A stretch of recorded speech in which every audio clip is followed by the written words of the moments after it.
자, 이제 마무리 강의 시간이 왔는데요. 일단 교재부터 말씀드리면 이제 뭐 기존에 이제 제 암기장 뭐 보셨던 분들은 그 중에서 가장 중요한 내용들, 그러니까 반드시 이것도 벌써 뭐 5판째가 됐는데 그 암기장도 사실 마무리가 되면 그 내용도 부담스럽잖아요. 그래서 이제 반드시 암기장에서 꼭 이제 외워야 되는 부분들, 뭐 주로 이제 판례 위주가 되겠죠. 그래서 이제 판례 부분들을 또 뽑아가지고 책을 정리했고, 그래서 이제 벌써 그것도 5년째 돼가지고 올해는 특히 뭐 청구치지 부분도 조금 집어넣어서 뭐 청구치지도 뭐 기본적으로 알고 계시겠지만 뭐 반드시 정리해야 되는 것들 내용으로 구성이 된 거예요. 그러니까 이게 뭐 따로 뭐 책이 추가된다 이렇게 생각하실 게 아니라 뭐 기존의 내용들 뭐 제 암기장 안 보고 다른 책을 보셨다고 하더라도 가장 중요한 내용들이 정리된 거니까.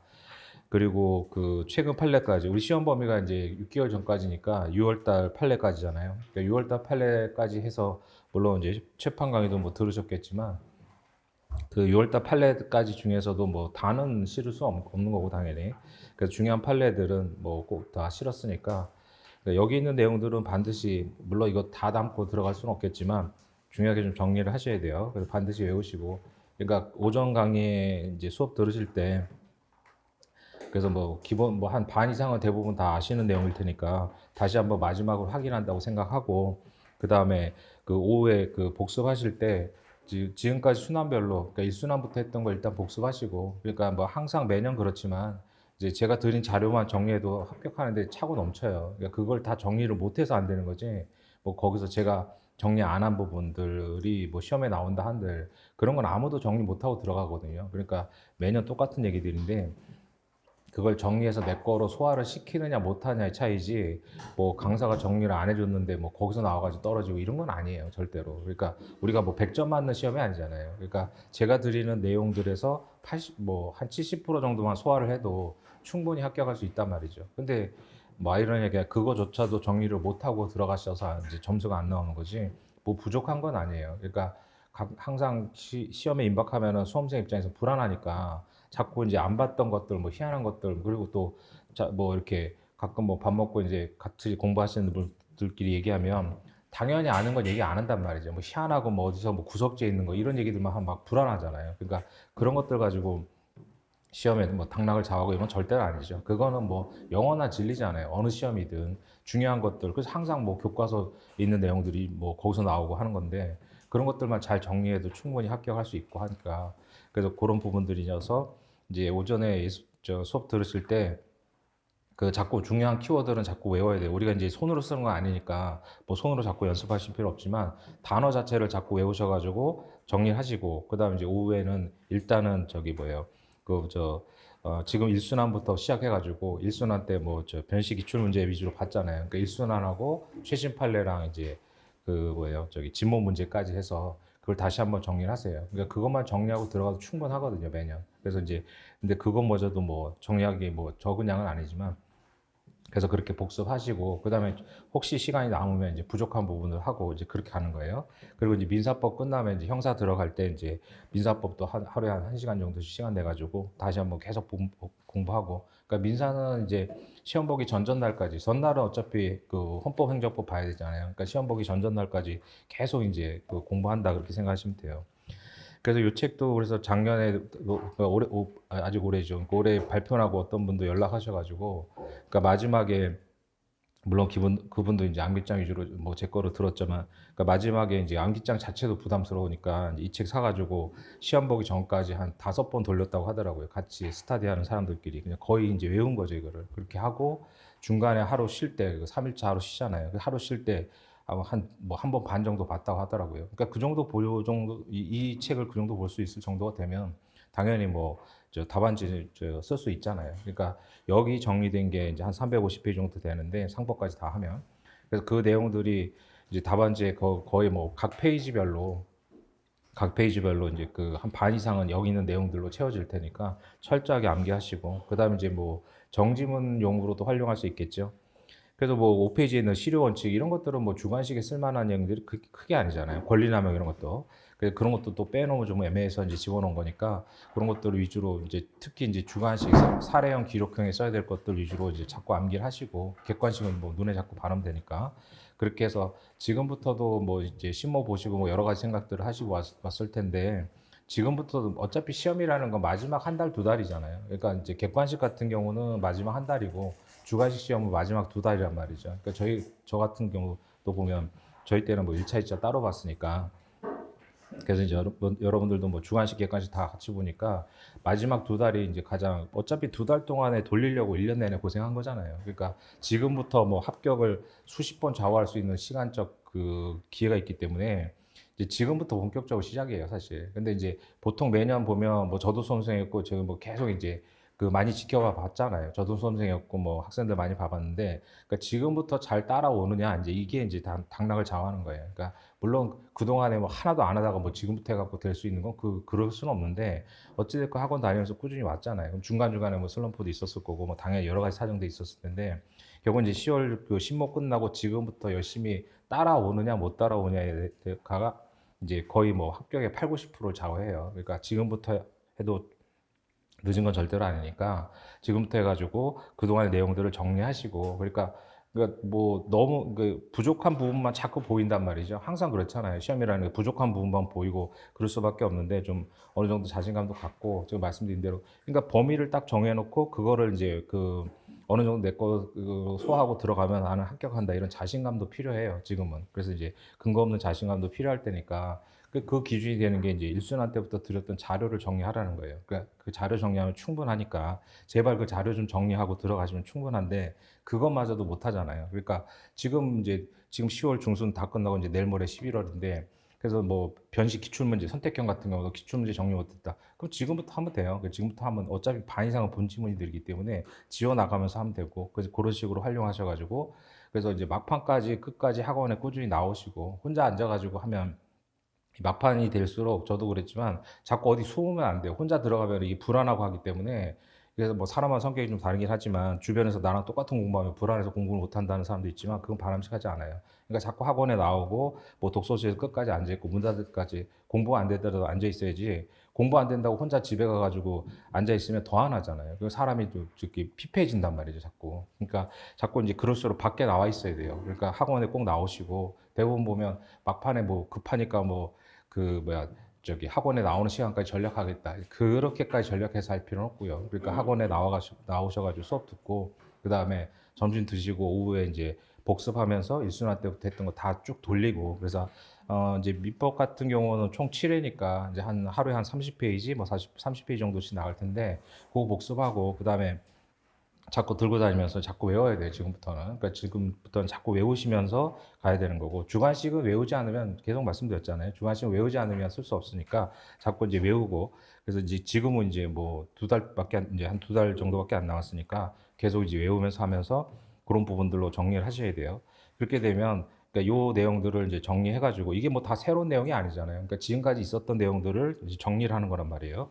그렇게 좀 활용하시면 충분하니까. 그리고 뭐 시험이라는 게 이제 막판 두 달이잖아요. 결국 이제 막판 두 달에 이제 열심히 따라오느냐 그거 가지고 이제 결판 내는 거니까 학원 뭐 실강 있을 때까지는 계속 학원 나오세요. 그래서 뭐 학원 나오는 시간까지 전략해서 공부하겠다 이런 분은 그런 전략은 바람직하지 않으니까 학원 계속 나와서 수업 들으시고 그다음 계속 반복하고 그러다 보면 이제 시험에 붙는 거고 사실 붙고 나면 이제 돌아서 보면 그렇지만 이제 붙기 전까지는 그렇게 뭐 완벽하게 준비를 할 수가 없죠. 붙고 나면은 결과론이잖아요. 시험이라는 게 결과가 좋으면 뭐 다 잘 준비한 거고 결과가 안 좋으면 아무리 열심히 해도 뭐 아무도 인정 안 해주고 이렇게 되는 그런 부분이니까 지금부터 뭐 수십 번 당락을 좌우할 수 있는 시간이에요. 매년 보면. 그러니까 매년 보면 이맘때쯤 보면 학원에 꾸준히 나오고 와서 열심히 듣고 뭐 그런 분들이 되는 거지. 안 보이는 분들은 잘 안 돼요. 그게 뭐 그건 저 영원한 진리니까 그거는. 그러니까 막판까지 꾸준히 뭐 마지막에 행정법 끝나고 또 뭐 이렇게 특강도 많이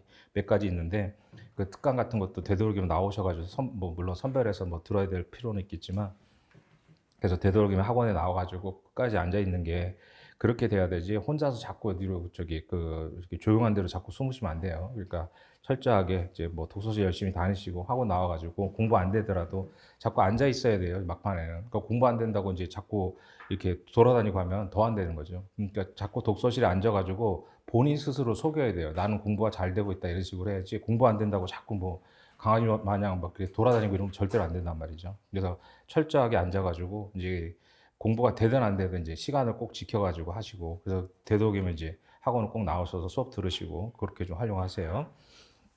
자, 그러면 진도를 나가볼까요? 4페이지에 민총을 보시면 그 뒤에 이제 맨 뒤에 기록형 문제는, 아니 기록형 쟁점들은 뭐 시간상 민법 시간에 다 못하니까, 민법에 뭐 양이 많으니까 그래서 그냥 교재 순서대로 할 거예요. 그러니까 민법하고 민수하고 그 다음에 기록형은 이제 상법 할 때 같이 할 테니까 그렇게 좀 참고로 보시고. 자, 그래서 통칙에 이제 그 4페이지에 세 가지 쟁점을 정리해 놨는데, 우리가 이제 항상 그 사례든 기록형이든 이제 반환 청구를 하잖아요.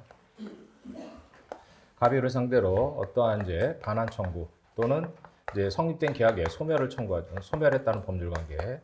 그래서 반환을 청구할 텐데, 그럼 이제 갑이 입증해야 되는 게 무효, 취소, 해제잖아요. 그래서 계약의 무효, 그 다음에 취소, 해제 이렇게 되죠. 그래서 이게 찾는 게 핵심이잖아요. 그럼 이제 무효 사유에서 이제 대표적으로 의사문역이 무효죠. 그래서 의사문역자도 한 번도 안 나왔잖아요, 사례에. 그래서 의사문역자 무효고, 그 다음에 뭐 비진이 뭐 통정 이런 것들 무효가 되죠. 그 다음 뭐 103조, 104조 이런 것들 무효잖아요. 그 다음 이제 뭐 강행 규정 이런 거 무효인데, 뭐 강행 규정 이런 거는 뭐 시험 문제 크게 많이 문제 안 되고. 그 다음에 취소는 뭐예요? 취소는 이제 제한 능력자. 그래서 제한 능력자, 그래서 미성년자하고, 그 다음 뭐 피성년 후견인 등등의 문제죠. 그 다음 뭐 차고 사기 강박. 이런 것들이 이제 취소 사유고. 그래서 특히 이제 강박은 뭐 절대적 강박, 상대적 강박 나눠지지만, 뭐 강박 자체는 뭐 시험 문제 그렇게 많이 문제가 되지는 않죠. 그래서 해제로 가면 어떻게 돼요? 해제는 이제 약정 해제권, 그 다음에 법정 해제권 이렇게 되죠. 그럼 이제 법정 해제권은 이제 이행지체. 그래서 이행지체, 그 다음에 이행불능, 그 다음에 이제 불완전 이행. 그래서 불완전 이행이 되는 거고, 그 다음에 이제 약정 해제권은 뭐예요? 해제 사유 자체를 약정한다 그랬죠. 그래서 사유 자체를 약정. 그래서 이거랑 뭐 비교하라고 그랬어요? 합의 해제랑 비교하라고 그랬잖아요. 합의 해제. 그래서 합의 해제는 계약인 거고, 해제 계약. 그러니까 나는 이거 필요 없으니까 해제해 줄래. 상대방이 승낙하면은 합의 해제가 되는 거고. 그 다음에 이제 뭐예요? 약정 해제권은 뭐라고 했어요? 사유 자체를, 즉 단독 행위로서의 해제 사유를 정하는 거라고 그랬죠. 그래서 A라는 사유가 발생하면 나한테 해제권 인정해 줘라. 이런 것들이 이제 약정 해제권이고, 합의 해제는 이제 나 해제하고 싶은데 너 해줄래. 상대방이 승낙하면 되는, 이거 뭐예요? 계약이잖아요. 계약.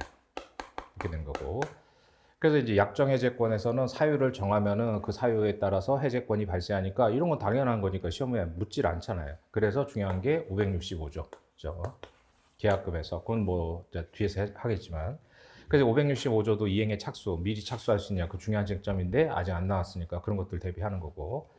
그 다음 이제 법정 해제권은 이행지체, 이행불능, 불완전 이행, 그 다음 관련해서 지금 우리가 봐야 되는 신의칙의 파생 원칙으로서의 사정 변경 원칙, 뭐 이런 것들 문제가 되죠.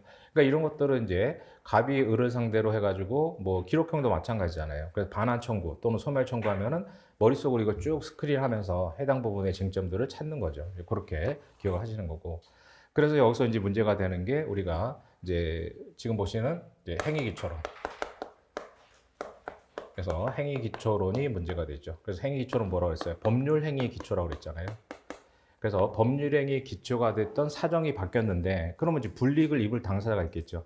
그럼 불이익을 입을 당사자 갑이 그 계약의 효과로부터 벗어나기 위해 가지고 두 가지가 문제가 되죠. 그래서 객관적 행위 기초론, 그래서 객관적 행위 기초론, 그 다음에 주관적 행위 기초론, 이게 문제가 되죠. 그래서 객관적 행위 기초론이 뭐예요? 지금 우리가 봐야 되는 사정 변경 원칙이잖아요. 그러니까 사정 변경 원칙. 그러니까 이런 것들 머릿속으로 자꾸 이제 기억을 하셔야 돼요. 그래서 이제 뭐 다 아는 얘기고 들었던 얘기들도 있지만, 그게 정확하게, 그러니까 정확하게 기억을 하고 있어야 바로바로 현출이 되죠. 어렴풋하게 알면은 나중에 해설지 같은 거 보면 알 수 있지만 시험장에서 떠올리질 못하잖아요. 그러니까 그게 익숙하지 않아서 그런 거죠. 익숙하지 않아서. 그래서 뭐 지금 뭐 강의도 하겠지만 뭐 생전 처음 들어본 얘기는 없을 거 아니에요, 거의. 근데 이제 그게 내게 돼야 되니까 반복을 해야 돼요. 그러니까 요 얘기한 대로 뭐 자고 있는 거 깨워가지고 바로 뭐 잠결에 물어봐도 대답, 뭐 잠꼬대처럼 얘기할 수 있을 정도가 돼야 이제 바로 답안 쓸 수 있잖아요. 그래서 객관적 행위기초론은 사정 변경 원칙이고, 주관적 행위기초론은 그 세 번째 정리된 쌍방에 공통하는 이제 동기착오죠. 그래서 뭐예요? 사정 변경 원칙에 따라서는 뭐예요? 계약의 이제 지금 보신 대로 해제권, 그 다음에 계속적 계약 관계면 해지권이죠. 그 다음에 쌍방의 착오는 당연히 뭐예요? 109조, 착오 취소. 이렇게 되죠. 착오 취소. 그래서 중요 부분 중과시. 그러니까 착오 취소 나오면 무조건 중요 부분 중과시 검토하잖아요. 그러니까 그걸 모르는 사람은 없는데 시험장 가면 생각을 못하면 이제 못 쓰는 거죠. 그래서 항상 착오 나오면 중요 부분 중과시 꼭 검토한다. 그런 것들을 기계적으로 그냥 지겹게 외울 정도로 가야 돼요. 지금부터는. 그래서 이제 사정 변경 원칙에 따라서 계약의 해지 해지권, 주관적 행위 기초로는 동기착오로 109조 취소. 그럼 요건을 이제 검토해야죠. 그래서 이제 사정 변경에서 말하는 사정은 뭐예요? 객관적 사정 변경 원칙이 아니 객관적 사정 변경이고 주관적 사정 변경 아닌 거죠. 근데 주관적 행위 기초론이라고 해서 이제 동기의 착오에서 이제 주관적으로 판단하느냐 그건 아니잖아요. 그래서 이건 뭐로 해석해요? 네, 해결해요. 보충적 해석으로 해결하잖아요. 보충적 이제 해석으로. 그래서 법관이 제3자적 시각에서 그래서 뭐예요? 객관적으로 추인되는 정당한 이익 조정 의사다 이런 말이 나오는 거죠. 그러니까 객관식 시험에 이제 주관적 행위 기초로니까 주관적이다 이렇게 해서 틀리게 되잖아요. 그런 포인트들이 되는 거죠. 자, 그래서 첫 번째 쟁점을 보시면 자, 그럼 사정 변경 원칙이 나오면 뭐예요? 그러니까 명문의 규정이 없으니까 이제 개별적 규정들이 있잖아요. 뭐 임대차에서 차임 증감 청구 이런 것들이 개별적 규정인데 사정 변경의 원칙을 일반화된 규정은 없단 말이에요. 그래서 인정 가능성을 간단하게 써야죠. 그래서 과거 판례는 즉 보증계약 성립 당시 사정의 현저한 변경이 생겼을 때 해지할 수 있다. 그 성립 동그라미 보시면 그 사정 변경 원칙은 뭐예요? 이제 지금 보신 대로 행위 기초론이니까 계약의 성립 당시 있었던 사정이 바뀌었다는 거예요. 그다음에 그래서 과거 판례는 이제 이러한 보증계약 등에서 인정을 했다가 계속적 계약 관계에서 그다음에 그 후의 판례가 사정 변경 계약 해제는 계약 준수 원칙의 예외로서 인정된다. 이런 것들을 이제 일반 판례 법리로 설실했죠. 그럼 뭐 구체적 타당성 측면에서 판례가 타당하다. 그러니까 이런 식으로 자꾸 이제 논거되는 연습을 자꾸 하시라고 그랬잖아요. 자, 그러면 2번에 가셔서 이제 그 사정 변경 원칙의 요건이죠. 그러니까 이 요건을 붙이면 의잖아요, 항상. 법률 행위의 기초가 됐던 객관적 사정 변경이죠. 그러니까 기초가 됐던 객관적 사정이 변경됐고, 그다음에 예견할 수 없었던 사정 변경이 돼야 되고, 그다음 귀책 사유가 없어야죠. 그다음에 이제 신의 측의 파생 원칙이잖아요. 그래서 이제 사정이 바뀌었음에도 구성력을 인정하면 뭐예요? 신의치상 부당할 때 이렇게 되는 거고. 그래서 판례를 보시면 이런 것도 이제 뭐 객관식 지문용으로도 활용할 수 있으니까요. 이제 계약 성립의 기초가 됐던 사정, 그러니까 성립의 기초 이런 것들 단어를 자꾸 외우시는 거예요. 기초로 삼지 않은 사정이나 불이익을 떠안기로 한 사정은 포함되지 않죠. 그래서 불이익을 떠안기로 한 사정은 설사 바뀌었더라도 계약 해지 해지권 안 되는 거고. 따라서 합리적 사람 입장에서 예견할 수 있었다면 그 사정 변경 이유로 해지할 수 없는 거죠. 왜냐하면 그 예견할 수 있었으면 대책을 세웠어야 되니까. 그래서 1번의 요건의 두 번째 줄 예견할 수 없었던 객관적 사정 변경이다. 이렇게 된 거죠. 그럼 이제 사정 변경 원칙이 나오면 그 2번의 마지막 줄 객관적 행위 기초론이잖아요. 그러니까 객관적 행위 기초론에 근거한 것이므로 판례가 타당하다. 이런 식으로 자꾸 논골 되시고. 그다음 이제 주관적 행위 기초로는 그래서 3번에 쌍방착오를 여기다 써놓은 거예요. 쌍방이 계약의 기초가 된 사항에 같은 내용으로 착오하는 거죠. 그러니까 항상 뭐예요? 이제 이것도 주관적 행위 기초로니까 계약 성립 당시의 기초 이런 말들이 항상 들어가야 돼요. 그래서 착오를 하고 이제 의사를 그 약정을 하지 않았다면 그러니까 뭐예요? 그 양도세가 부과될 줄 모르고 양도세 여부에 대해서는 이제 그 합의를 안 했잖아요. 그러면 착오가 없을 때 약정했을 것으로 보이는 내용으로 뭐예요? 의사 보충 계약해서 그래서 보충적 해석론이죠. 그래서 의사를 보충해서 계약을 해서 누가 해요? 결국 이제 다퉈지면은 법관이 하는 거죠. 근데 보충되는 의사라 말씀드린 대로 객관적 추인되는 정당한 이익 조정 의사. 그러니까 이런 단어들을 자꾸 이제 말을 할 수 있도록 외우셔야 돼요. 그래서 우리 CBT니까 손으로 쓸 필요는 없지만 말을 못하면 뭐 글을 못 쓰니까 자꾸 이제 단어 자체를 외워야죠. 그래서 판례가 쓰는 단어 그대로 쓰셔야 돼요. 그래서 자꾸 안 그러면 이제 말을 만들면 안 되니까.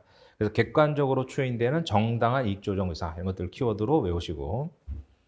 그래서 이제 쌍방착오는 뭐예요? 주관적 행위 이초론이잖아요. 그래서 그런 단어들이 꼭 들어가야죠. 그러니까 이런 단어들을 꼭 쓸 수 있도록 객관적으로 추인되는 정당한 이익 조정 의사 이런 것도 외우시고. 그다음에 이제 진모화 때 그 문제 냈잖아요. 그러니까 그런 거 복습하실 때 찾아가지고 아 사례 나오면 이렇게 쓰는구나. 그 정리하고 넘어가고 이렇게 가야죠. 그래서 이제 뭐 사정 변경 원칙이 사례 출제 가능성이 높진 않지만 그 3번 같은 경우는 뭐 중요하잖아요. 쌍방착오는. 그래서 진모에 또 냈으니까 그 복습하실 때 다시 한번 확인하시고. 그다음에 실효 원칙하고 뭐 금반어 이런 것들은 크게 뭐 중간식으로 중요하진 않은데 오른쪽 첫 번째 4번 권리자가 권리를 행사하지 않아서 뭐예요? 의무자에게 신뢰. 키워드는 신뢰죠. 신뢰를 했다. 그러면 그 신뢰를 보여줘야 되니까 신뢰 반해서 이제 와서 행사하면은 실효됐다라고 하는 거죠. 그다음에 5번에 강행복귀 위반과 금반원에서는 뭐 미성년자 측의 법률 관계도 그렇고 선행위가 강행 규정을 위반했단 말이죠. 그럼 뭐가 강행 규정인지 이걸 정리하는 거고 그와 모순되는 후행위가 오히려 적법한 거잖아요. 그렇기 때문에 금반원 위반 아니다라는 거죠. 자, 그래서 판례 보시면 강행복귀 위반자가 무효를 주장하는 것을 만약에 금반원 이유로 배척하면 강행복귀 위반의 선행위가 그대로 살아있는 문제가 생기죠. 그래서 강행복귀의 입법 취지를 몰락시킨다. 따라서 금반원 위반 아니다. 이런 얘기고. 그래서 이제 뭐가 강행복귀인지 그런 것들을 개별적으로 기억하시면 되겠고. 특히 이제 미성년자 파트에서 능력에 관한 규정은 다 강행 규정이잖아요. 그래서 미성년자가 나중에 와서 나 미성년자니까 취소하겠어. 이럴 때 이제 이런 쟁점들이 들어가야죠. 그 다음에 권리남용도 뭐 주관식에서는 그렇게 중요하지 않으니까. 그래서 권리남용의 객관적 요건에서는 일단 권리 행사라고 볼 수 있는 행위가 권리남용이다 이거죠. 다만 친권은 의무적 요소가 있으니까 권리 불행사도 친권 남용도 이제 친권 불행사도 권리 남용이 될 수 있다 이거고. 그다음에 객관적으로 현저한 불균형이 있어야 된다. 그다음 주관적 요건은 뭐 판례가 여러 가지잖아요. 그래서 이제 주관적 다만죄 만약에 문제가 되면 출제 가서 높지 않죠. 그대로 쓰면 되죠. 일방만을 강조한 것도 있고 모두 요구한 것도 있고 그다음에 이제 주관적 요건은 객관적 사정으로 추인할 수 있다. 그다음 상계권, 상표권은 뭐예요? 주관적 요건이 필요 없다 그랬죠. 그러니까 이제 구체적 타당성 측면에서 특히 주관적 요건은 내심의 의사니까 판단하기 어렵잖아요. 그래서 구체적 타당성 측면에서 그러니까 여러 가지 사정들을 고려하는 거는 다 구체적 타당성 측면에서 판례가 타당하다. 이런 것들을 논거로 쓰시면 되겠지요. 그렇게 정리하시면 되겠고. 자, 그다음에 권리의 주체로 가서 뭐 권리의 주체에서는 일단 태아, 의사문역자, 미성년자 이렇게 보면 되죠. 그다음 이제 피성년 후견인 정도를 주관식 용어로 대비하시면 될 거고. 나머지는 뭐 다 객관식 용이잖아요. 자, 그래서 태아 관련해서는 이제 정지조건설의 입장인데 판례는 뭐예요? 태아가 살아서 출생하면은 문제된 시기까지 소급해서 출생한 것으로 본다라고 해서 이렇게 학설 이름이 있는 거 누구나 쓰는 학자들도 쓰고 판례도 쓰는 그런 학설 이름들은 가로 열고 뭐 정지조건설 이렇게 쓰면 되죠.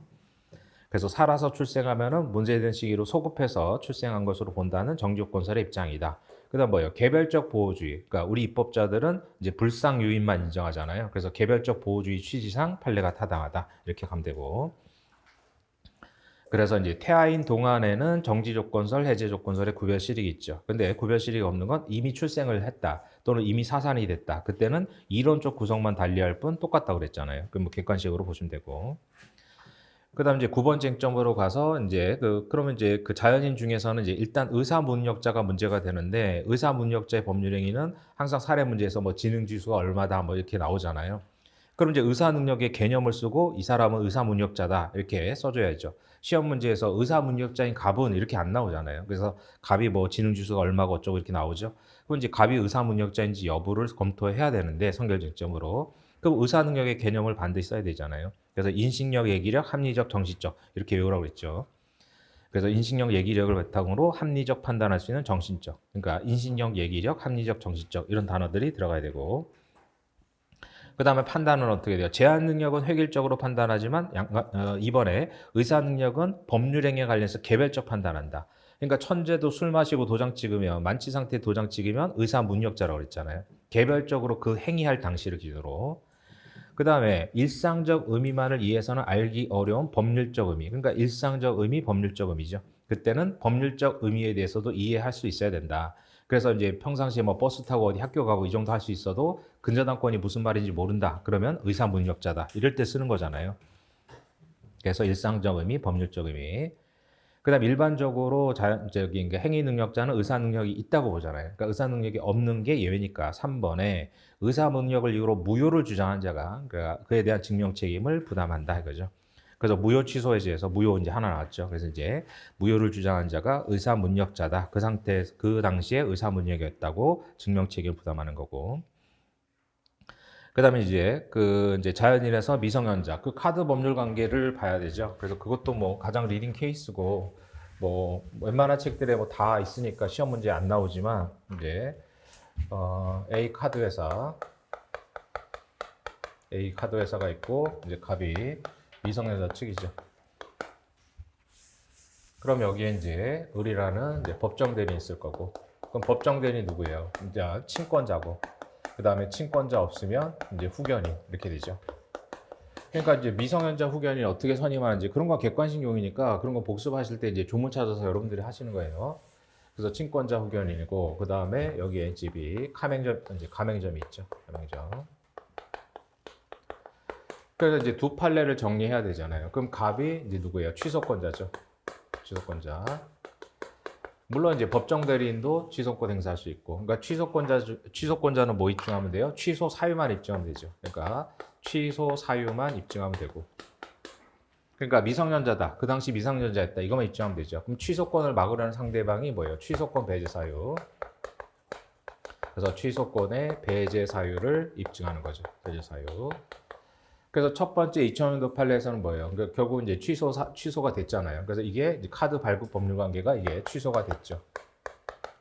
그래서 취소가 됐을 때는 뭐예요? 이제 반환 범위, 즉 141조 단서가 이제 748조의 특례 규정이잖아요. 그러니까 부당이득 반환은 뒤에도 뭐 나오겠지만 748조, 201조 등의 문제가 생기는데 미성년자 보호를 위해서 선악 불문하고 141조 단서에 따라 현존 이익만 반환하면 된다. 현존 이익. 그래서 2000년도 판례에서는 현존 이익이 뭐냐 이게 문제가 됐던 거 아니에요. 그래서 이제 미성년자 측에서는 가맹점에서 물건 샀으니까 물건 돌려주겠다라고 했더니 판례가 그건 아니다. 왜냐 이제 네가 취소한 거는 카드 발급 법률 관계뿐이고 카드 회사와 가맹점 간의 계약, 그 다음에 미성년자와 가맹점 간의 계약은 유효니까 가맹점에서 한 물건이 부당이득이 아니다. 그러니까 부당이득은 뭐예요? 법률상 원인 없는 이득이다. 그래서 뭐라고 했어요? 카드 대금을 면제받은 이득이다. 그래서 면제받은 이익이고 이건 뭐예요? 금전상 이득이잖아요. 돈이 안 나갔죠? 그럼 금전상 이득은 뭐예요? 판례가 현존 추정하잖아요. 현존 추정. 그러니까 이것도 부당이득의 일반 법리랑 두 가지 이념이 충돌한다고 그랬죠. 그러니까 금전상 이득은 현존 추정한다는 건 이제 부당이득의 일반 법리고, 그 다음에 미성년자를 보호한다는 것도 이제 우리 입법자들의 근본 결단인데 양자가 충돌하고 있잖아요. 근데 우리 판례는 아무리 미성년자를 보호해준다고 하더라도 금전상 이득이 현존 추정된다는 법률을 깨면서까지 보호해줄 수는 없다. 그래서 금전상 이득은 현존 추정되니까 네가 입증해라 이런 얘기잖아요. 미성년자 측에 그런 것들이 되는 거고. 그러니까 이제 2007년도 판례에서 그러면 이걸 취소하겠다라고 한 거잖아요. 그러니까 이게 취소가 돼야 물건 돌려주고 끝나는 거니까. 그래서 이걸 취소하겠다라고 했더니 판례가 이때 뭐예요?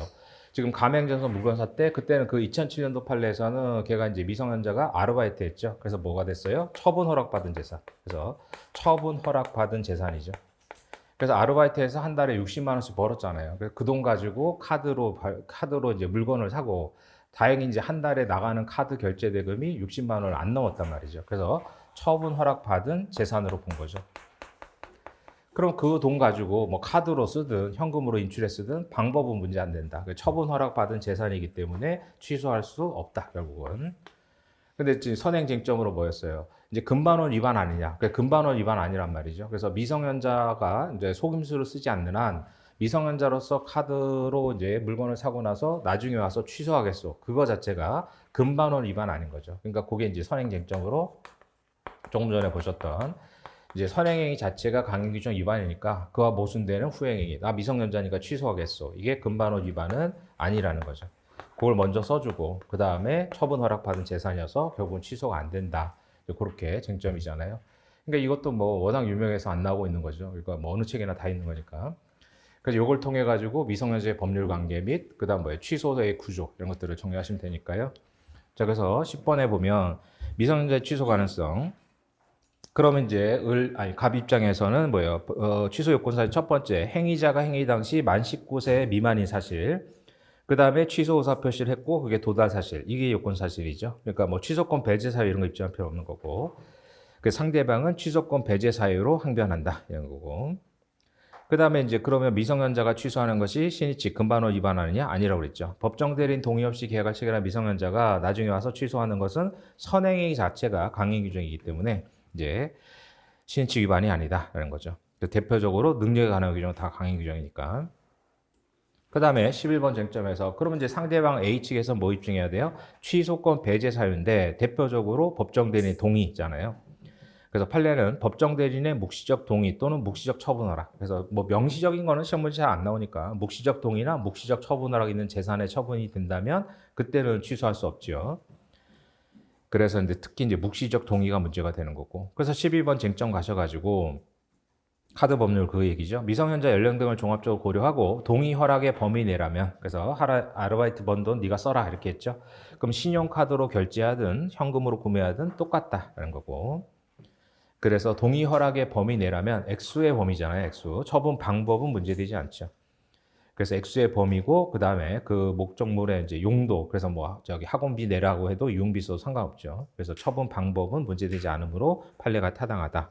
그다음 13번 쟁점. 판례는 매매대금 채무를 법률상 원의 없이 면제받는 이익. 그래서 면제받는 이익이 키워드죠. 하드 대금이 안 나갔잖아요. 그래서 논거는 아까 얘기한 대로 A와 B, B와 갑사의 법률행위는 유효라고 그랬죠. 그래서 카드 회원과 가맹점 간의 계약, 그 다음에 발행인과 가맹점 계약은 각각 유효하므로 카드 대금이 안 나갔으니까 물건이 현존이익이 아니다 이거죠. 그래서 판례가 타당하고, 그 다음에 이제 2번 좀 전에 말씀드린 대로 면제받는 이득은 뭐예요? 금전상 이득이고 현존 추정이 된다. 그러니까 금전상 이득, 현존 추정은 부당이득의 일반 법리인데 미성년자 측에도 그대로 적용된다 이거죠. 그래서 그것까지 깨면서 보여줄 필요는 없다라는 게 판례 입장이라고 이해하시면 되고, 물론 반대 견해도 있단 말이죠. 그래서 뭐 그렇다고 하더라도 이제 판례가 그렇게 보고 있으니까 보시고. 그 다음에 취소권 배제사에서 속임수는 판례는 적극적 사기 수단을 말하죠. 따라서 단순히 뭐 사장이라고 얘기했다, 군대 갔다 왔다 이 정도만 가지고는 이제 속임수를 쓴 경우가 아니라고 보고 있죠.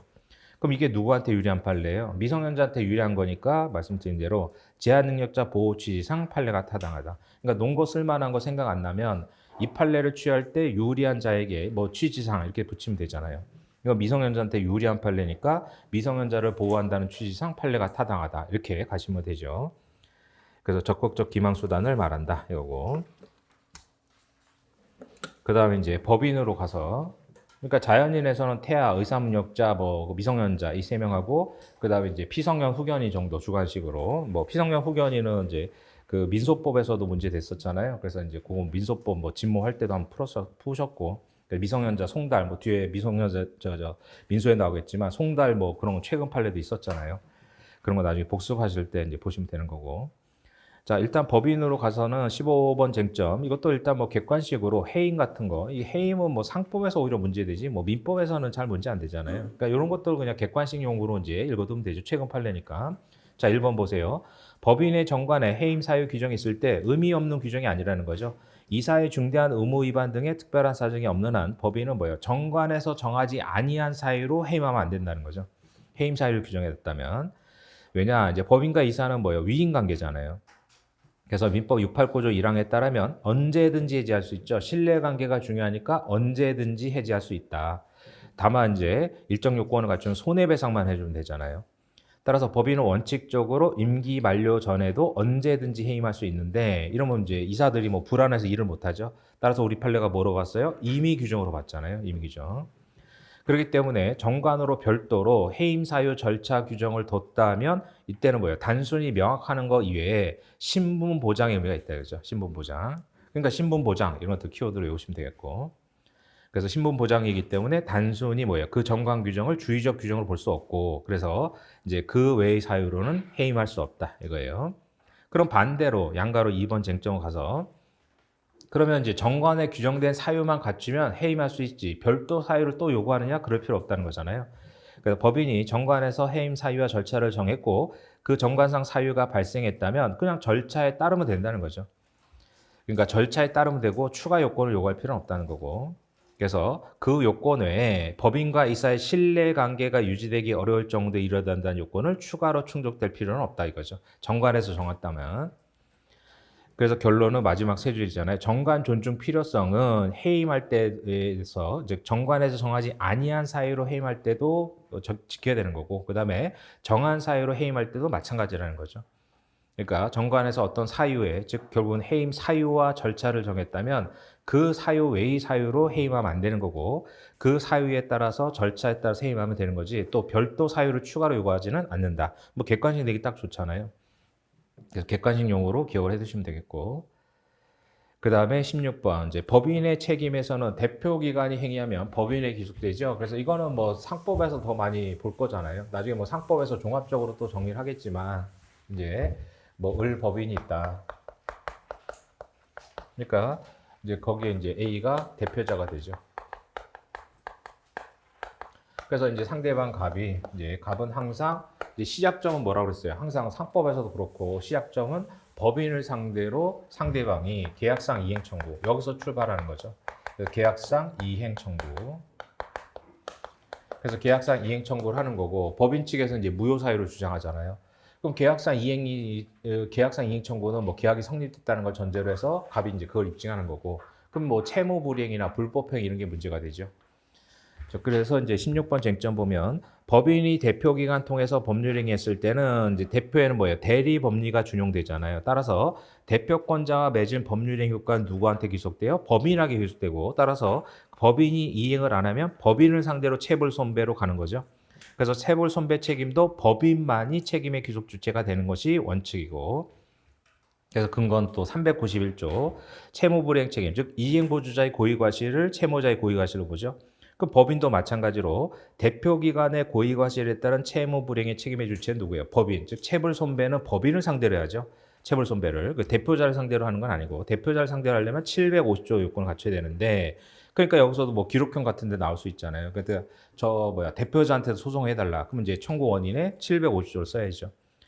따라서 대표권자의 법률 행위는 성립상 효과뿐만 아니라 위반의 효과, 위반 효과가 뭐예요? 그게 채무불이행이잖아요. 그래서 체불까지도 법인에 기속되고 대표 기관이 손배 책임지려면 705조로 가야죠. 그래서 뭐 부진정 연대 이렇게 가잖아요. 그래서 법인을 상대로는 이제 계약상 책임, 그 다음에 대표기관 상대로는 750조로 가고, 그게 이제 상법에 가면은 389조, 30210조, 401조, 705조 이런 논이잖아요. 그래서 상법에 다시 한번 정리할 거고. 그 다음에 이제 대표기관이 750조. 그러면 이건 이제 기록형 같은 데 나오면 청구 원인에 이게 들어가야죠. 그래서 밑줄 친 부분에 두 가지 요건을 갖춰야 된다는 거잖아요. 굵은 글씨에. 대표기관 행위로 법인에 귀속되는 효과가 대외적으로 제3자에 대한 체불 책임의 결과를 야기했다. 그래서 그게 첫 번째 요건이고 또 하나는 내부 행위를 벗어나 상대방 제3자와 관계에 있어서 사회상기에 반한다. 이런 얘기잖아요. 그래서 두 가지 요건을 갖춰야 대표자를 상대로 750조로 간다. 이런 얘기죠. 그래서 대표기관 행위로 법인에 귀속되는 효과가 대외적으로 체불 책임 결과를 야기하고 그다음 내부 행위를 벗어나 사회상기에 반하는 위법한 행위 그 두 가지 요건을 갖추면 대표자를 상대로 750조 법인을 상대로는 체불 손배 이렇게 하는 거죠. 손해배상 청구해달라 그렇게 되면 이제 계약이 성립되는데 을법인이 이행을 안 한다. 내가 뭐 물품 대금 갖다 준 물건을 공급했는데 물품 대금 못 받고 있다. 그래서 이제 그럼 을법인을 상대로 이행 청구하는 거고 그다음 A를 상대로 이런 요건이 되면 불법 손배로 가고 양자는 부인정 연대가 되죠.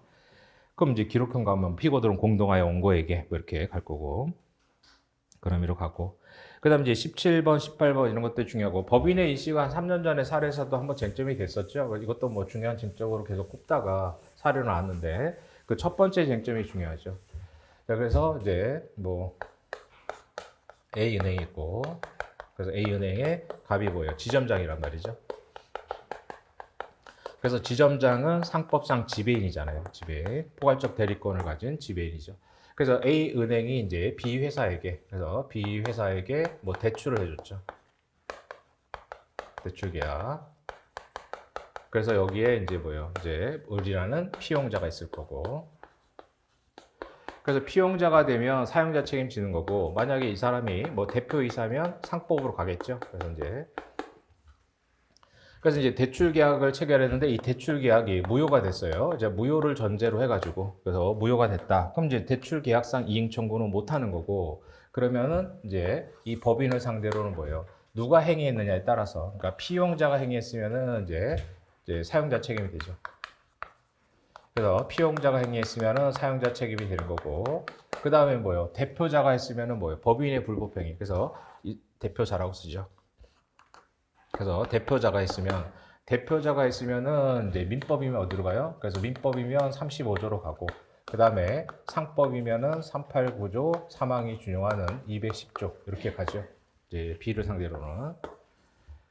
그럼 이제 B를 상대로 했을 때 이제 사용자 책임, 민법 756조, 민법 35조는 얘가 대표자일 때, 그 다음에 상법 389조 사망이 준용하는 210조, 전부 다 뭐예요? 외형이론이 적용되잖아요. 외형이론. 그래서 을의 행위가 직무 관련성이 없다. 직무 관련성이 없다는 거에 대해서 이제 A은행이 알았거나 중과실이면, 그래서 악의 또는 중과실이면 불법 손배도 묻지 못하잖아요. 그럼 이제 악의 중과실을 누구를 기준으로 판단하느냐? 법인은 누구 가지고 판단해요? 대표자나 여기는 이제 지점장이니까 대리인. 그래서 대표자나 대리인을 기준으로. 그래서 은행 지점장이 대표적인 뭐예요? 상업 사용인이잖아요. 대리인이죠, 형법상. 그래서 뭐예요? 둘이 공모를 했단 말이죠. 그러니까 지금 B 회사가 대출 요건을 못 갖췄는데 이제 을이 이제 갑을 찾아가서 대출해주면 우리가 안 되는 거 알지만 해주면 리베이트 많이 줄게라고 해서 지점장이 뭐 했어요? 배임행위를 했잖아요. 배임행위. 그래서 이제 대출의 요건을 못 갖췄는데 대출해준 거 다 배임죄 아니에요, 형법상. 그래서 배임행위를 했죠. 근데 이제 지점장이 알았잖아요. 얘가 직무 관련성이 없다는 걸. 그럼 지점장이 알았으면 은행이 안 것이죠, 은행이. 그래서 배임적 뭐예요? 판례가 배임적 대리행위라도 마찬가지다 이거죠. 그래서 뭐 은행은 자기들이 지점장 뽑았으니까 책임져라 이런 얘기로 보면 되고. 그래서 이게 이제 주관식으로 중요하고 이제 상법의 구조잖아요. 17번 쟁점 보시면 피용자 즉 을을 말하죠. 피용자 을의 불법 행위가 사무집행행위에 해당되지 않았음을 피해자가 알았거나 중과실로 알지 못했을 때는 사용자 책임 묻지 못한다. 이건 다 아는 외형 이론이고. 그래서 법인이 피해자일 때 은행 말하는 거예요. 피해자일 때 법인의 법률상 대리인이 누구예요? 법률상이 상법상 대리인이잖아요. 상법상 대리인. 그래서 법률상 대리여가지고 이거는 뭐예요? 나중에 조합의 민소법에서 조합의 소송 수행 방법에서도 중요하잖아요. 상법 11조 1항은 뭐예요? 지배인은 재판상 행위할 수 있다고 돼 있단 말이에요. 근데 조합의 업무집행조합원은 709조 2항에서 민법에서 그냥 대리권이 있다고 돼 있지 소송 대리권 여부는 이제 명문의 규정이 없잖아요. 그래서 상법 11조 1항과 똑같이 볼 거냐? 그게 이제 조합의 당사자 능력에서 중요하잖아요. 그건 뒤에서 이제 민소에서 보실 거고. 그래서 법인의 법률상 대리인하면 지배인 생각해야죠.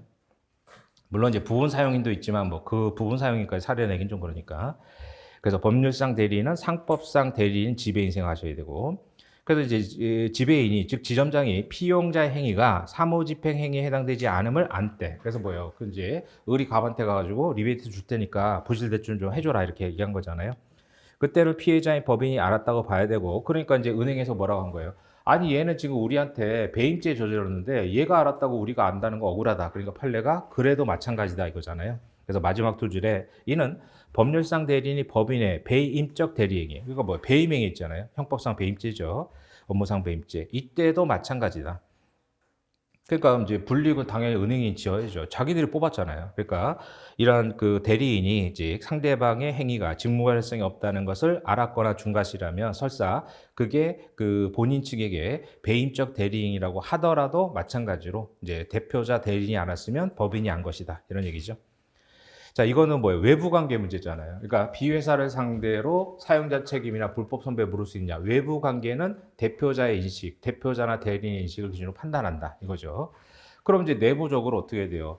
지금 이제 청구를 못 하게 됐잖아요. 그럼 이 소송하다가 이제 뭐 결국 기각당하겠죠. 그러니까 대출 계약이 무효가 됐은 전제하에 이제 사용자 책임이나 뭐 불법행위 책임 물었는데 이것도 악의중과실이어서 기각됐단 말이에요. 그럼 나중에 A가 갑을 상대로 뭐예요? 이제 손배 청구를 할 거 아니에요. 그래서 이런 지점장, 지배인, 뭐 대표이사 이런 사람들은 당연히 뭐예요? 성간 의무를 부담하잖아요. 성간 의무를 위반해가지고 배임행위를 했으니까 당연히 불법 손배 뭐 체불 손배 할 거 아니에요. 그래서 보통 이제 불법 손배 청구를 하는데 그러니까 뭐예요? 이 지배인 측에서 뭐라고 한 거예요? 안날로부터 3년이 지났다. 그래서 안날로부터 3년에 뭐예요? 소멸시효 항변하는 거죠. 소시항변.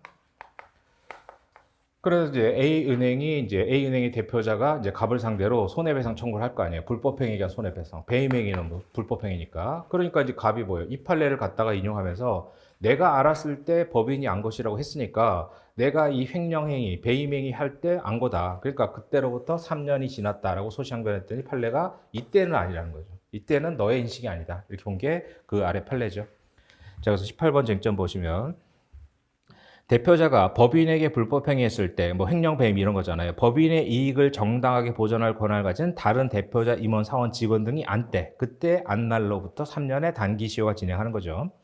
근데 그 다른 대표자, 임원도 같이 공부를 했다. 그럼 걔도 배제해야죠. 그럼 다른 대표자, 임원 등을 배제하고 판단한다는 거.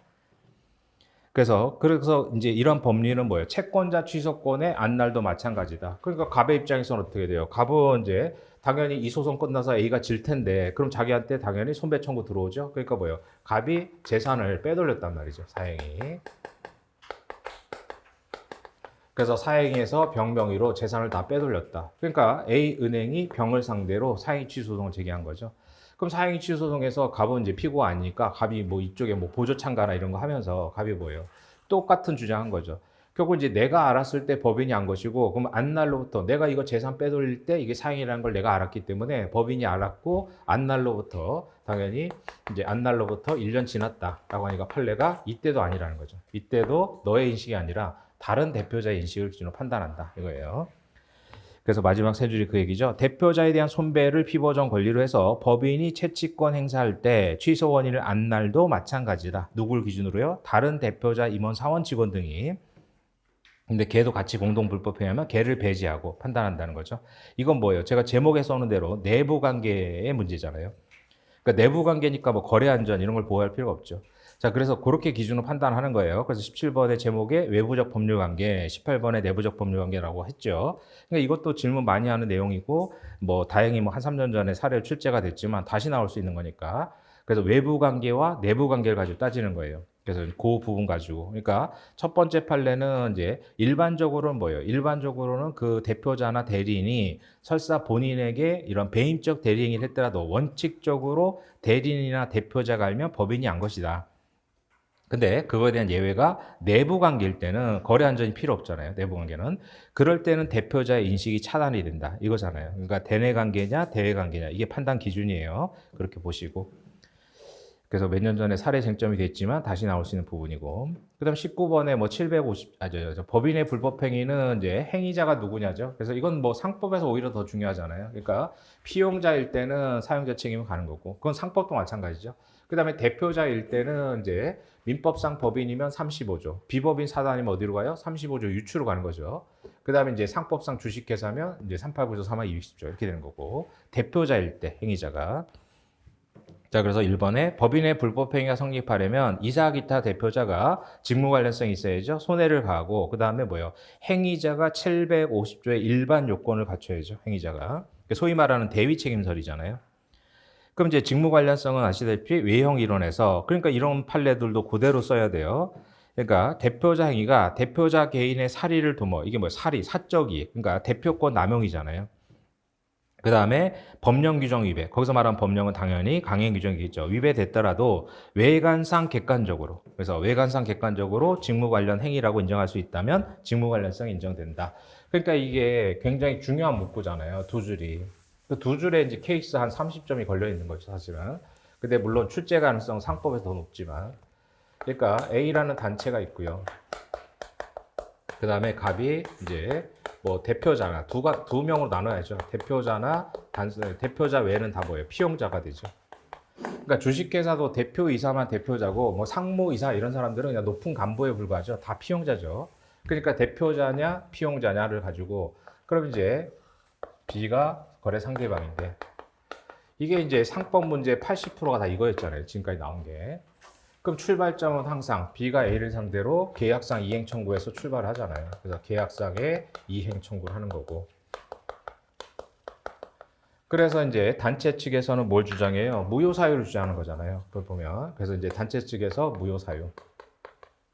그래서 대표적으로 뭐 강행 규정 위반이다. 강행 규정. 근데 이런 건 잘 안 나오죠. 그래서 강행 규정 위반. 그래서 이제 상법에서는 뭐 강행 규정 위반 이런 거 잘 안 물어보고 민법에서는 뭐 사립학교법, 새마을금고법 뭐 이런 것들 나오잖아요. 그래서 강행 규정 위반했는지 이런 거 따지는 거고. 그 다음에 이제 뭐 무권 대리. 그래서 무권 대리, 그 다음 무권 대표 이런 게 문제가 되죠. 그럼 그거에 대해서 이제 B 측에서 뭐예요? B 측에서는 뭐 강행 규정이야 강행 규정 위반인지 아닌지를 보는 거니까 크게 문제 삼을 건 없고. 그 무권 대리나 대표를 주장하면 B 입장에서 뭐예요? 유권 대리다. 유권 대리, 유권 대표. 그 다음에 무권일 때는 표현 대리, 표현 대표 이렇게 가죠. 그래서 표현 대리나 표현 대표는 계약의 유효를 주장하는 상대방 입증 책임지잖아요. 따라서 무권 대리, 무권 대표는 소송법상 뭐예요? 부인이죠. 소송법상.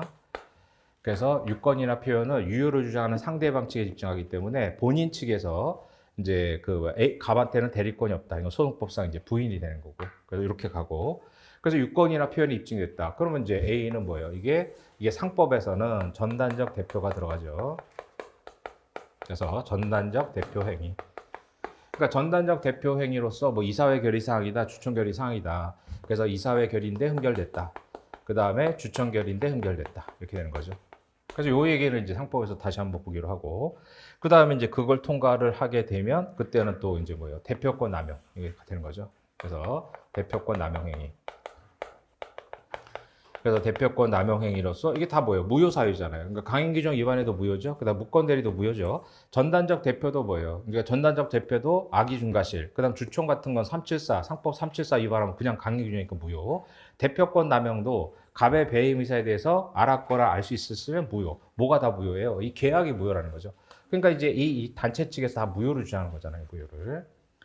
그런 구조로 가죠. 그래서 민법에서는 이걸 뭐예요? 전단적 대표를 따로 뽑지 않고 그냥 무권대리, 무권대표 일종으로 이제 포섭을 시키잖아요. 그러니까 뭐 사립학교법상의 뭐 정관, 아니 어떤 민법상 법인이 뭐 정관에 이제 뭐 사원총회 결의를 거치라고 했는데 안 거쳤다. 이걸 이제 민법에서는 별도로 전단적 대표로 뽑지 않고 그냥 무권대표 이렇게 보잖아요. 그리고 상법에서 별도로 전단적 대표로 뽑는 거고. 그래서 이제 전단적 대표의 구체적 내용들이 뭐 이사회 결의사항, 주청 결의사항인데 흠결이다 이런 얘기고. 그다음에 이제 대표권 남용. 그러면 이제 얘기한 대로 이게 다 선의의 대상이 다르다 그랬잖아요. 그러니까 표현 대리도 선의 무중과실, 선의 무과실인데 여기서는 대리권 유무, 갑에게 대리권이나 대표권이 있느냐에 대한 선의 무과실, 무중과실이고 전단적 대표는 이사회 결의나 주청 결의를 거쳤느냐에 대한 선의 무과실 등이고 대표권 남용은 뭐예요? 배임 이사에 대한 선의 무과실이잖아요. 그러니까 선의의 대상이 다 다르다 그랬어요. 그러니까 그 선의 여부를 주어진 사실관계 가지고 따져야 되는 거고. 그래서 표현 대리가 됐는데 왜 전단적 대표에 무효냐 이렇게 얘기하면 안 되죠. 선의의 대상이 다 다르잖아요.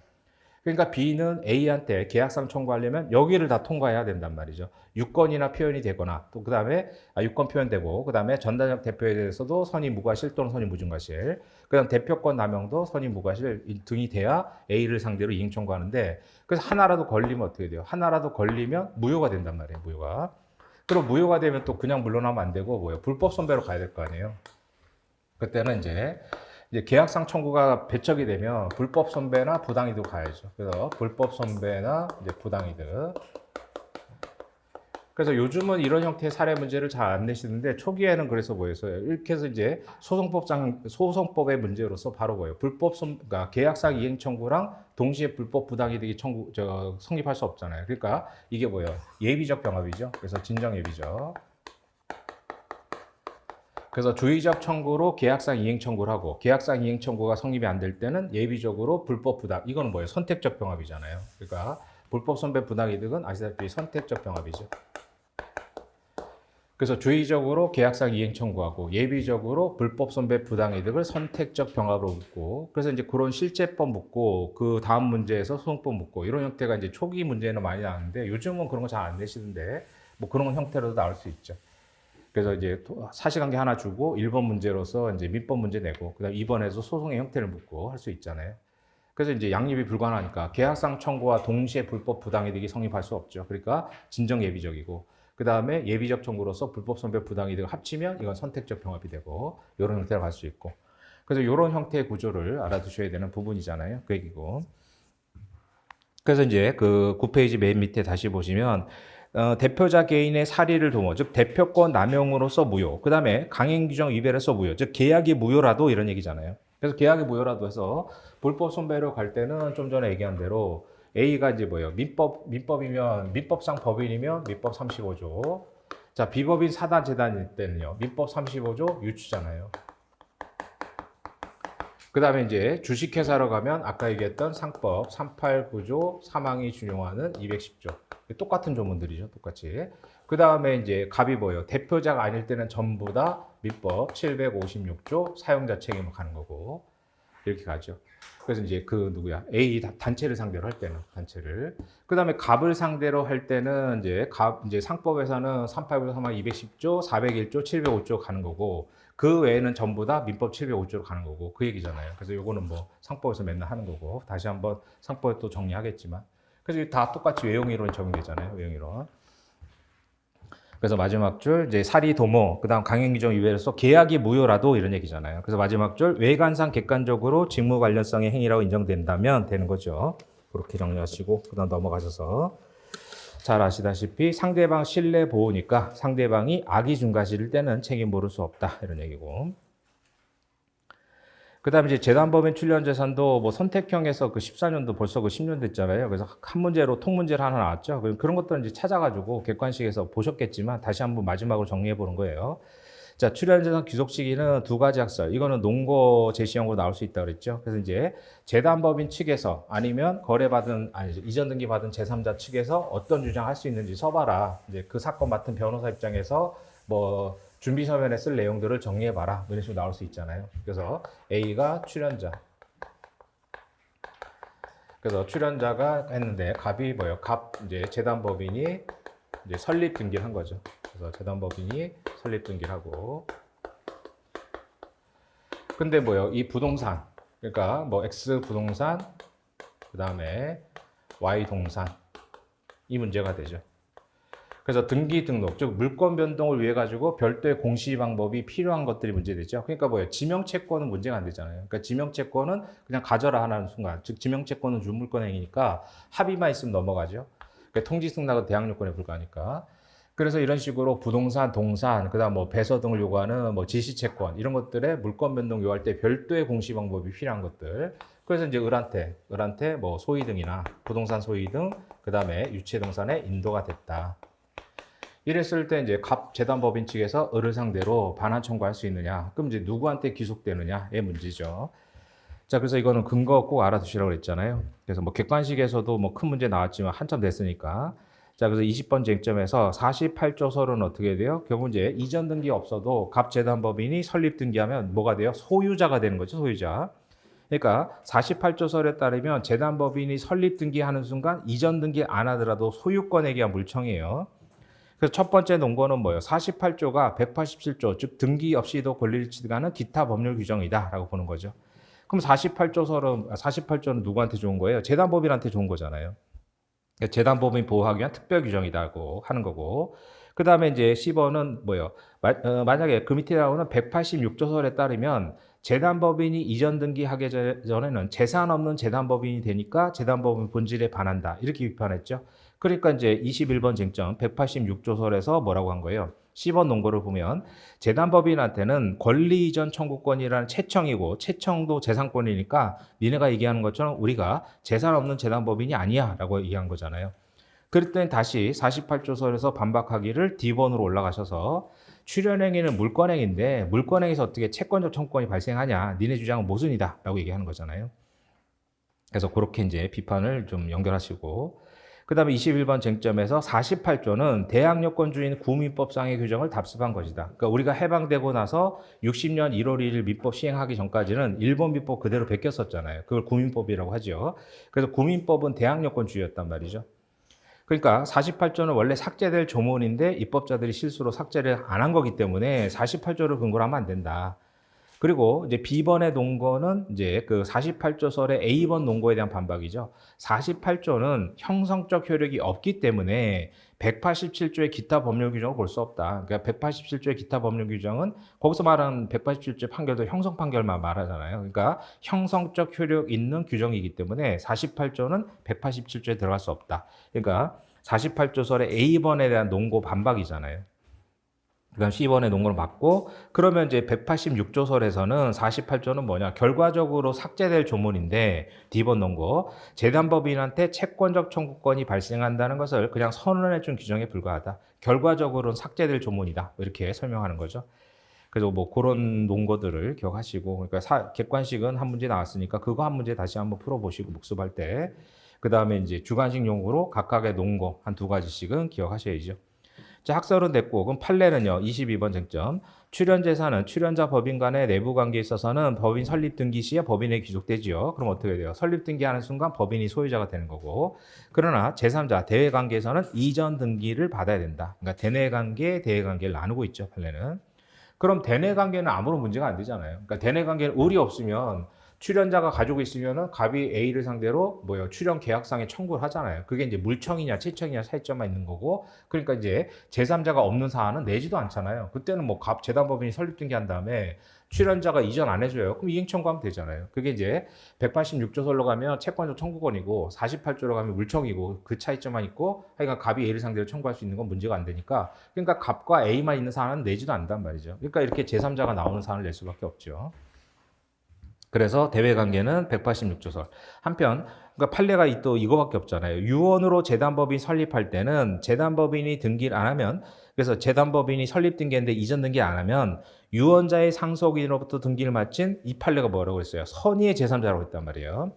그럼 선의만 되느냐? 을이 선의일 때만 되느냐? 악이면은 이제 재단법인이 반환 청구할 수 있냐? 그건 모른다고 그랬죠. 판례 이거 하나밖에 없으니까. 그래서 이제 공 그대로 쓰시면 되는 거고. 그래서 판례가 유일하게 이 판례 하나밖에 없으니까 선의의 제3자에게 대항할 수 없다는 말이, 그러면 반대 해석해서 악의의 제3자면은 재단법인이 반환 청구할 수 있느냐? 아니면 이 사안에서 우연히 을이 선의니까 그거 뭐 생각 안 하고 선의 제3자로 쓴 건지 알 수가 없단 말이죠. 판례가 이거 하나니까. 그대로 기억하시면 되겠고.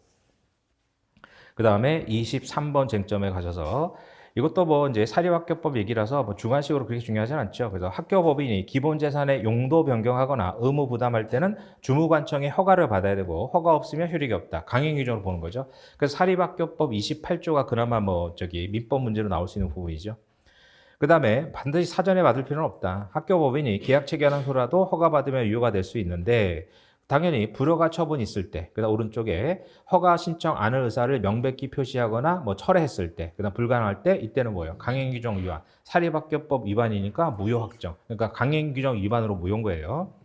그래서 강행규정은 상법으로 출제 가능성은 없고 거의 없고, 그래서 이제 민법으로 나온다면 사립학교법이나 새마을분고법 이 정도죠.